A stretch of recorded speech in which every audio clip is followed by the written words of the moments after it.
This story happened a year ago.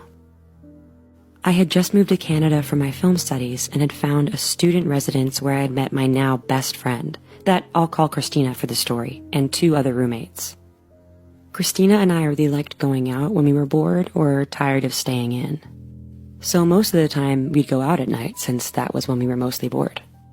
One night around 3 a.m., we decided to go out for a walk downtown and decided to go to Chinatown.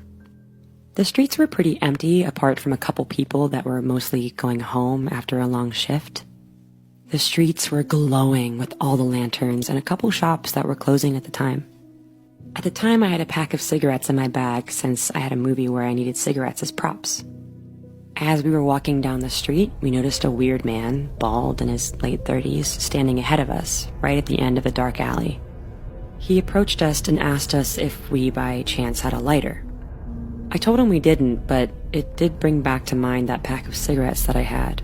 So I offered him the pack since I'm not a smoker and wasn't going to use them anyway. He smiled and thanked us as we started to make our way down the road. After a couple minutes, I felt uneasy and peeked behind me to see the man staring at us from afar, but brushed it off.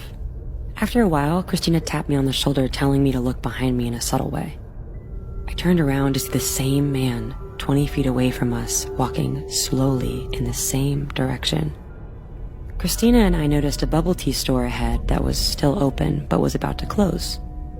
The bubble tea store had a big glass window where you could see the streets. We went in to get a drink, and while waiting, the weird encounter wasn't on our mind anymore. 10 minutes later, I was looking out the window when the man suddenly walked in front of the window and stopped, staring right at us. He placed both hands against the window looking at us with wide eyes. He then decides to come in and looks at the cashier and asks her, "So what is this?" The cashier said, "It's a bubble tea store, but we're closed now." He stood there staring at her without saying anything.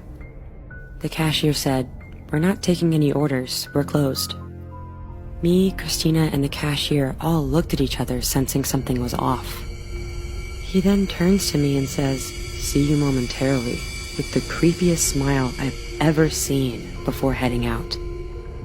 We all stood there frozen, not knowing what to do, so we decided to wait it out a bit. 5 minutes later, we saw him peeking through the window, waiting to see when we were going to go out, and hid back to the side. Christina and I decided to go to the cashier and ask her if she had a back door we could leave from. She said yes and led us to the back door that led to a dark alley. Our only way home was through the front street, where the man was. We started making our way through very slowly until we made it to the same road, but a little further than where the bubble tea store was. Once there, we ran as fast as we could to the nearest place we could hide. I peeked over my shoulder to see him sprinting towards us. After a while of running, we lost him at a karaoke bar that was still open, where we decided to stay a couple hours before heading home to make sure he wouldn't be there anymore. But it kept me thinking, what would have happened if we would have left through the front door?